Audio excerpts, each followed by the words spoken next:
Assalamualaikum warahmatullahi wabarakatuh. Alhamdulillah rabbil alamin. Allahumma shalli wa sallim wa barik ala sayyidina Muhammadin wa ala alihi wa ashabihi ajma'in.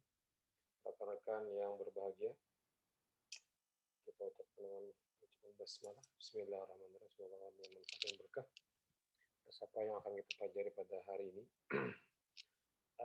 Kesempatan yang berbahagia ini izinkan eh, kita langsung loncat ke materi tentang puasa ya, karena berhubungan dengan bulan Ramadan. Ya. Uh, Seperti yang kawan-kawan ketahui kemarin, saya akan coba share screen dulu.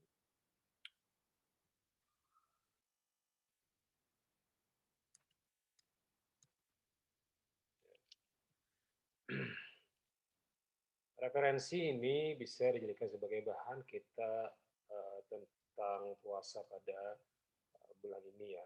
Baik, alhamdulillah rabbil alamin, Allahumma shalli wa sallim wa barik ala sayyidina Muhammad wa ala alihi wa sahbihi ajma'in. Subhanaka la ilaha illa anta 'allamtana innaka antal alimul hakim wa la haula wa la quwwata illa billahil azim. Rabbi shrah sadri wa yassir li amri wa la tu'mil lisani yafqahu qawli zidni ilma warzuqna fahma wa hifdza lisan amin ya rabbal alamin.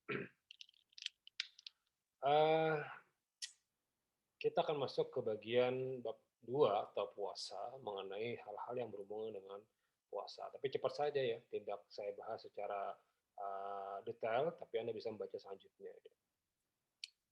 Baik, ketika Allah memberikan sebuah kewajiban kita tentang berpuasa, maka konteksnya adalah bagi orang-orang yang melakukannya itu adalah ada kemauan dan niat yang dilakukan pada malam hari.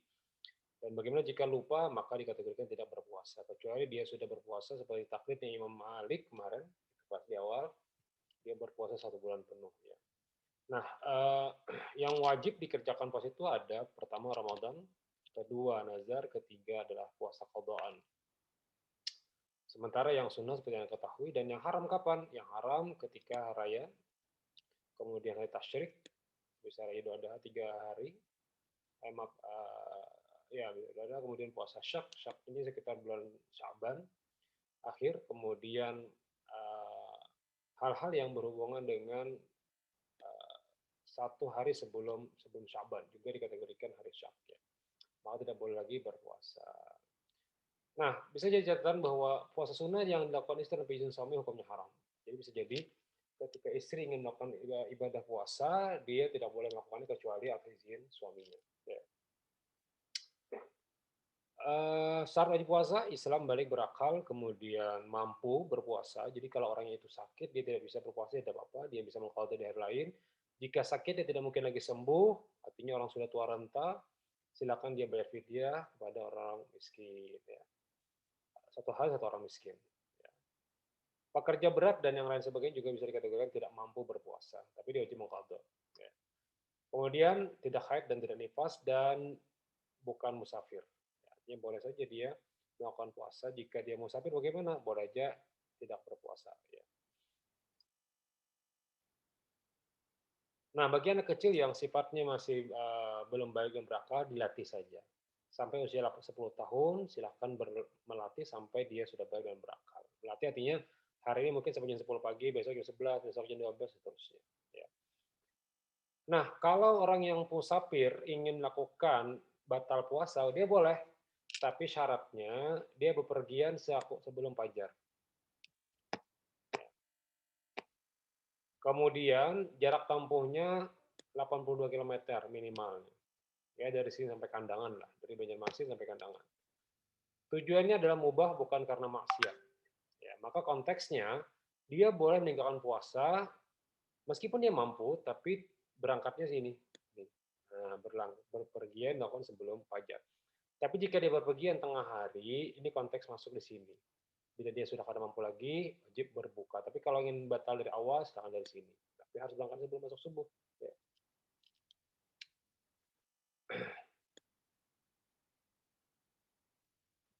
Tapi jika dia tidak mampu, boleh dia melakukan puasa di lain hari atau mengqadanya. Ya. Silakan Anda lihat. Nah, puasa bagi orang yang sakit juga boleh membayar fidyah dan wajib mengqadha puasa yang ditinggalkannya. Ya. Orang yang sakit tidak sembuh juga boleh tidak berpuasa dan dia wajib membayar fidyah 1 hari atau orang miskin. Bagaimana Pak jika misalnya ada wanita hamil? Ya, wanita hamil dan menyusui. Konteksnya adalah wanita hamil dan menyusui diperbolehkan meninggalkan puasa bila khawatir, nih ada catatannya, khawatir keselamatan dirinya atau bayinya. Wajib mengqadha dan tidak wajib fidyah kapan? Jika mengkhawatirkan keselamatan dirinya atau disertai kekhawatiran pada keselamatan bayi. Qadha aja. Wajib qadha dan fidyah jika dia mengkhawatirkan dua-duanya. Nah, jadi jika itu hamil dan menyusui boleh aja pada puasa. Tapi jika dia takutan dengan bayinya, mengqadha juga, fidyah juga bayar. Ya. Kemudian wajib qadha dan tidak wajib fidyah jika dia memang takut dengan dirinya saja. Nah, ada pertanyaan Pak, bagaimana jika orang-orang yang bekerja berat, kuliahan nih Pak, berat Pak, memikul beban misalnya sebagainya. Apakah dikategorikan juga boleh berbuka atau boleh tidak berpuasa Pak? Nah, ya. Dari tadi kada terang-terang cahaya lampunya ya. Ada apa gerangan? Tapi ya tadi koneksi harus diperlukan banyak ya. Ya ada kualitas koneksinya. Nah, maka dia wajib melakukan puasa juga malam hari. Artinya ya jangan berbatal dari awal atau tidak puasa dari pagi sampai baru jam 7 udah makan, jangan. Tapi puasa dulu sampai dia kada kawal lagi atau sudah kepayahan baru dia boleh berbuka. Tapi wajib mengqadha. Pak, apa syarat puasa? Syarat sahnya pertama Islam, berakal, tamyiz, mengetahui, kemudian suci dari haid dan nifas. Ya. Nah, bagaimana jika mereka tidak mengetahui Pak, misalnya epilepsi atau penyakit yang lain sebagainya? Maka konteksnya adalah tidak membatalkan puasa selama dia masih melakukan sisa waktu di siang hari. Ya. Tapi kalau memang dia gilanya lama, ya ada kawah. Ya. Tapi kalau memang gilanya olahan, ya tidak bisa, tetap wajib dia puasa. Rukun puasa, niat pada malam hari nawaitu sudah Anda lakukan tiap malam, habis dari maghrib sampai isya boleh. Ya. Kalau ingin bertaklid dengan Imam Malik juga boleh, niat puasanya pada permulaan saja, nawaitu sama jami syahr Ramadan, hadis sanati taklid Imam Malik fardan lillahi ta'ala.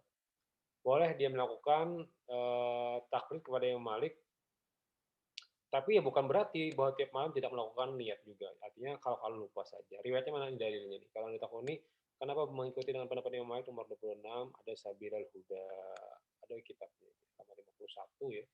Jadi kalau ditanya orang, apa dalilnya aja? Itu dalam kitab Sabilal Huda, Ahmad Idris Marzuki, halaman 51, mengutip dari pendapat Imam Malik, mengutip dari pendapat, muncullah taklid mengikut Imam Malik berpuasa satu bulan penuh pada bulan Ramadan.